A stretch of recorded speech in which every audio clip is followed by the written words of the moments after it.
বিপ্লৱ শৰ্মাৰ প্ৰতিবেদন কাৰ্যকৰীকৰণৰ বিৰোধিতা এআইইউডিএফৰ কিয় কেবিনেটে কাৰ্যকৰীকৰণ সিদ্ধান্ত ললে বিপ্লৱ শৰ্মা প্ৰতিবেদনৰ ৫৭টা পৰামৰ্শ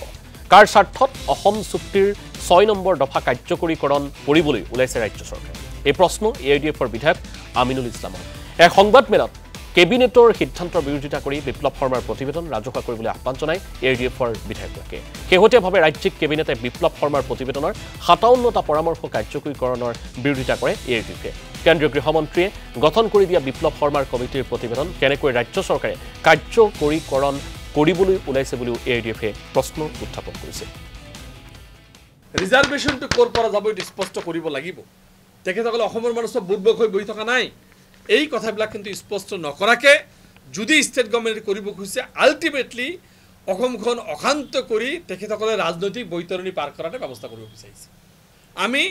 অসমৰ ভৱিষ্যতলৈ ৰাজনীতি নকৰিবৰ কাৰণে মাননীয় মুখ্যমন্ত্ৰী ডাঙৰীয়াক স্পষ্টভাৱে কৈছোঁ যদি ইয়াত আইনগতভাৱে যিখিনি প্ৰব্লেম আছে এইখিনি সলভ কৰক ক্লজ 6 ইমপ্লিমেণ্টেশ্যন কৰা আমাৰ কোনো কথা নাথাকিব কিন্তু তাৰ আগতে অসমীয়া কোন হয় তাৰ ডেফিনেশ্যনটো ক্লিয়াৰ কৰক